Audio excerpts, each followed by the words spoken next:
Marketing అంటే ఏంటి? దాని గురించి బేసిక్స్ తెలుసుకుందాం. మార్కెటింగ్ అంటే ఏంటి? ప్రమోట్ చేయడం. ఏదైనా ఒక ప్రొడక్ట్‌ని దేన్నైతే నువ్వు మార్కెటింగ్ చేయాలనుకుంటున్నావో దాన్ని ప్రమోట్ చేయడం అన్నమాట.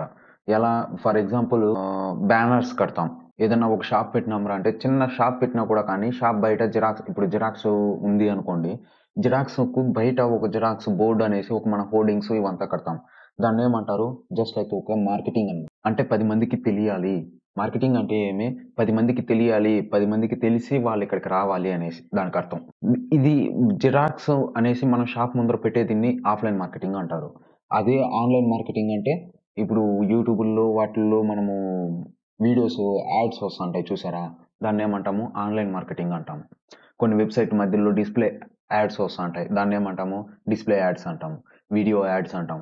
అలా వీడియోస్ మధ్యలో వచ్చే దీన్ని యూట్యూబ్ షార్ట్స్‌లో గాని, యూట్యూబుల్లో గాని, ఇన్‌స్టాగ్రాము, ఫేస్‌బుక్కు, ట్విట్టరు, లింక్డ్ఇన్ ఇలా సోషల్ మీడియాలో అన్నిట్లోనూ ఇప్పుడేమి ఇలా అన్నిట్లోనూ ప్రతి దీంట్లోనూ అడ్వర్టైజ్‌మెంట్ అనేది వస్తుంటుంది. ఆ మార్కెటింగ్‌ని ఆన్‌లైన్ మార్కెటింగ్ లేదా డిజిటల్ మార్కెటింగ్ అంటారు. కాన్సెప్ట్ అర్థమైంది కదా ఎగ్జాంపుల్‌తో. ఆన్‌లైన్ మార్కెటింగ్‌కి, డిజిటల్ మార్కెటింగ్‌కి డిఫరెన్స్ ఏంటి అనేది. అర్థమైంది కదా! దీంట్లో ఏమన్నా డౌట్ ఉందా? దాన్నే నేనిక్కడ ఏం చెప్పాను, మార్కెటింగ్ అంటే ఇక్కడ చూడండి. Promoting either offline or online. ఆఫ్‌లైన్‌లో కానీ, ఆన్‌లైన్‌లో గానీ ప్రమోట్ చేయడాన్నే మార్కెటింగ్ అంటారు. ఈ ప్రమోషన్ ఇది చూడు. దీన్నే ప్రమోషన్‌ని ఏమంటాము? మార్కెటింగ్ అంటాము. ఎలా? అడ్వర్టైజ్‌మెంట్‌కి అంతే కదా! ఒక్కొక్కరు ఒక్కొక్క విధంగా యూజ్ చేస్తారు. కొంతమంది థియేటర్‌లో యాడ్‌లేస్తారు. కొంతమంది టీవీలో యాడ్‌లేస్తారు. అలా అన్నమాట. నెక్స్ట్ ఆఫ్‌లైన్ మార్కెటింగ్ ఇప్పుడు చెప్పాను కదా ఎగ్జాంపుల్స్. న్యూస్ పేపర్‌లు, బ్యానర్స్, మనం పోస్టర్‌లు, వాల్ పోస్టర్సు, నెక్స్ట్ ఇప్పుడు కాలేజీ మార్కెటింగ్ చేసుకోవాలనుకోండి. 10థ్ క్లాస్ ఎగ్జామ్స్, పబ్లిక్ ఎగ్జామ్స్ అంటే ఆ స్కూల్ ముందర పాంప్లెట్స్ అంతా పంచుతారు ఆ స్కూల్ గురించి. అలాగే నెక్స్ట్ మైక్ అనౌన్స్‌మెంట్స్ ఏదన్నా షాపింగ్ మాల్‌లు, సర్కస్‌లు ఇలాంటివి వచ్చిందనుకోండి. అప్పుడు ఆటోల్లో ఎత్తుకొని ఆటోల్లో అనౌన్స్‌మెంట్ చేస్తా పోతుంటారు. ఇక్కడ సర్కస్ అనేసి. సో, ఇదేమి ఒక మార్కెటింగ్ అన్నమాట. అదే ఆన్‌లైన్ మార్కెటింగ్ అంటే ఏమి? ఇప్పుడు నేను చెప్పాను కదా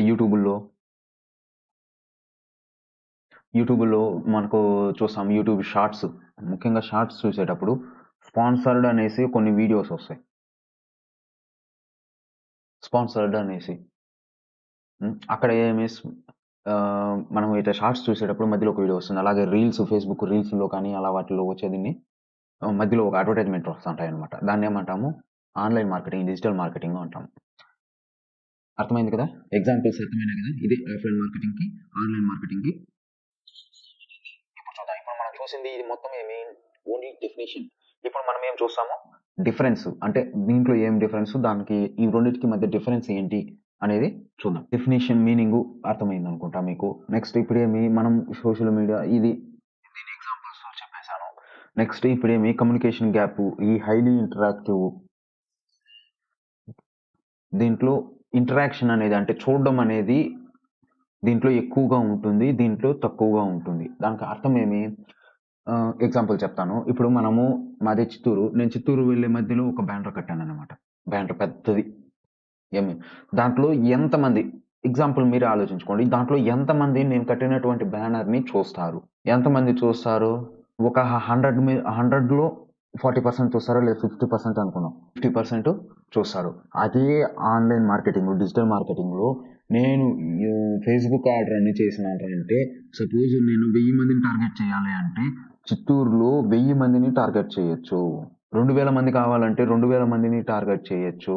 అంటే నాకెంతమంది కావాలనో అంతమందిని నేను టార్గెట్ చేయొచ్చు. వాళ్ళకి అంతమందికి రీచ్ అయ్యే విధంగా చేయొచ్చు. అంటే వాళ్ళు కంపల్సరీ చూసే విధంగా. ఈ 2000 మంది కంపల్సరీ చూడాలనుకుంటే చూసే విధంగా మనం చేయొచ్చు. కానీ ఈ ఆఫ్‌లైన్ మార్కెటింగ్‌లో మనము చెయ్యలేము.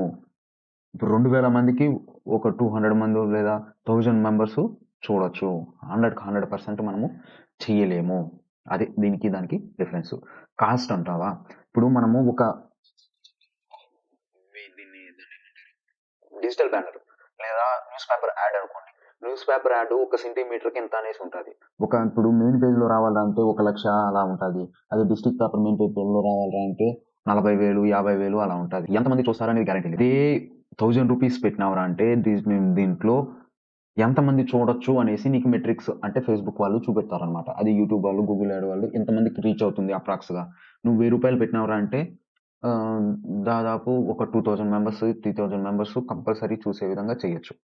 అంటే కంపారిటివ్‌లీ ఆఫ్‌లైన్ మార్కెటింగ్‌తో పోల్చుకుంటే నీకు డిజిటల్ మార్కెటింగు అనేదొచ్చిందనేసి లో ప్రైస్. దీని రిజల్ట్స్ అంటే ఇప్పుడు ఎంతమంది చూసినారు, ఏమి అనేది దీన్ని మెజర్ చేయొచ్చా? చేయలేము. ఎప్పటికి ఎవరు చేయలేము. ఎగ్జాంపుల్ చెప్పాను గదా! ఇప్పుడు న్యూస్ పేపర్ యాడ్ కానియండి, డిజిటల్ బ్యానర్ కానియండి, ఏది తీసుకున్నా కూడా కానీ దాంట్లో ఎంతమంది చూసినారు, ఎంతమంది చూడలేదు అనే దీనికి మన దగ్గర ఎటువంటి రిజల్ట్స్‌ని మెజర్ చేయడానికి ఏం లేదు. అదే డిజిటల్ మార్కెటింగ్‌లో మనకు టూల్స్ ద్వారా మనం ఏం చేయొచ్చు దీన్ని ఈజీలీ మెజర్డ్.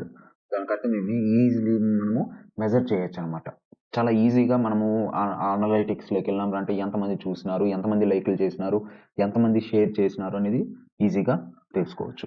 నెక్స్ట్ కస్టమైజేషన్ అంటే ఏమి? మనకు ఎంత కస్టమైజేషన్ అంటే మన టార్గెట్ అంటే ఎగ్జాంపుల్‌కి నేను చిత్తూరులో టార్గెట్ చేయాలను. కస్టమైజ్డ్ అంటే ఏమి? కస్టమైజేషన్ అంటే ఏమి? నేను చిత్తూరులో వాళ్ళని టార్గెట్ చేయాలి. అంటే పర్టిక్యులర్‌గా అంటే ఇప్పుడు 517001 అనే పిన్ కోడ్‌లో ఉండేటువంటి 25-35 ఏజ్ ఉండే వాళ్ళని నేను టార్గెట్ చేయొచ్చు. దీనికి అర్థం ఏమిరా అంటే ఈ పర్టిక్యులర్ పిన్ కోడ్‌లో ఉండే వాళ్ళని, ఈ పర్టిక్యులర్ ఏజ్ గ్రూప్ వాళ్ళని దీంట్లో ఫీమేల్‌ని ఈ అంటే మనం కస్టమైజ్ చేసుకోవచ్చనమాట. అంటే మనం ఎవరిని టార్గెట్ చేయాలి అనేసి. ఇక ముందు పోయే కొద్దీ దీని గురించి అర్థమవుతుంది. కానీ దీంట్లో అలా మనం స్పెసిఫిక్ ఆడియన్స్‌ని చేయలేం. ఒక న్యూస్ పేపర్‌లో అడ్వర్టైజ్‌మెంట్ ఇస్తాన్నామంటే చిన్న పిల్లోడు చూస్తున్నారా? పెద్దోళ్ళు చూస్తున్నారా? 70 ఏళ్లోళ్ళు చూస్తున్నారా? అనేసి దాన్ని మనము స్పెసిఫిక్‌గా కస్టమైజేషన్ చేయలేం. కానీ దీంట్లో చేయొచ్చు. నెక్స్ట్ మార్కెట్ అదే ఎగ్జాంపుల్‌కి ఇక్కడ మనం టార్గెట్ చేసుకోవచ్చు ఆడియన్సెస్‌ని. అలాగే మార్కెట్ అంటే ఇప్పుడు పర్టిక్యులర్‌గా హ్మ్. మనకు కావాల్సింది ఇప్పుడు పెన్ అనుకోండి. ఇప్పుడు నేను ఈ ట్యాబ్‌ని నేను సేల్ చేయాలిరా అంటే ఎవరికైతే యూజ్ ఉందో ట్యాబు అంటే టీచర్స్ గాని, నెక్స్ట్ ఇంకెవరికైనా ప్రొఫెషనల్స్ గాని, ప్రెజెంటేషన్స్ ఇవ్వాలనుకునే ప్రొఫెషనల్స్ గాని, బిజినెస్ ప్రొఫెషనల్స్, టీచర్స్ అనేసి. అంటే ఇక్కడ మార్కెట్‌ని నేను చూజ్ చేసుకోవచ్చు. అంటే అక్కడ ఎవరైతే ఫేస్‌బుక్ ప్రొఫైల్‌లో టీచర్ అనేసి పెట్టింటారో, ఎవరైతే బిజినెస్ ప్రొఫెషనల్స్ అని పెట్టింటారో వాళ్ళకి మాత్రమే రీచ్ అయ్యే విధంగా చేయొచ్చు. అంటే మన టార్గెట్‌ని మనం చూజ్ చేసుకోవచ్చు. కానీ ఇక్కడ దీంట్లో మనము చేసుకోలేం. మనము ఒక బ్యానర్‌ని కట్టేసినాంరా అంటే దాంట్లో ఎవరు చూస్తున్నారు, ఎవరు చూడలేదు మనం చేయలేం కదా! న్యూస్ పేపర్‌లో అడ్వర్టైజ్‌మెంట్ ఇచ్చినామంటే ఎవరు చూస్తారు, ఎవరు చూడలేదు చెప్పలేం కదా! కానీ దీంట్లో మనము ఈజీగా చేసుకోవచ్చు. ఎక్కడైనా అంటే ఎగ్జాంపుల్‌కేమి నేను ఇప్పుడు ఇక్కడ చిత్తూరులో ఇంకా నేను అమెరికాలో యాడ్ రన్ చేయొచ్చనమాట. అదే దీంట్లో ఇక్కడ కూర్చొని నేను పర్టిక్యులర్ అంటే ఇప్పుడు నేను ఇక్కడ మా ఊర్లో నేను బ్యానర్ కట్టినానురా అంటే మా ఊరికి ఎవరైతే వస్తారో వాళ్ళు మాత్రమే చూస్తారే కానీ అందరూ అలాగే దీంట్లో ఎట్లా అంటే నేను ఇక్కడ కూర్చొని తిరుపతిలో లేదా అమెరికాలో లేదా విశాఖపట్నంలో అలా కాకుండా విజయవాడలో అలా కాకుండా ఢిల్లీలో నేను ఎక్కడైనా యాడ్‌ని రన్ చేయొచ్చు. అర్థమైందా? అంటే నేనిక్కడ మా ఊర్లో కూర్చొని కూడా నేను యాడ్‌ని రన్ చేయొచ్చనమాట. అది. అర్థమైంది కదా! ఆన్‌లైన్ మార్కెటింగ్ అంటే ఏమి? ఆఫ్‌లైన్ మార్కెటింగ్ అంటే ఏమి? దీని డిఫరెన్స్ ఏమి? దాని డిఫరెన్స్ ఏమి? మీకు ఖచ్చితంగా అర్థమైందనే అనుకుంటున్నాను. మీకు దీంట్లో ఏదన్నా డౌట్స్ అనిపించిందిరా అంటే నాకు ఒక కామెంట్ చేసినారంటే నేను ఖచ్చితంగా దానికి రిప్లై ఇస్తాను.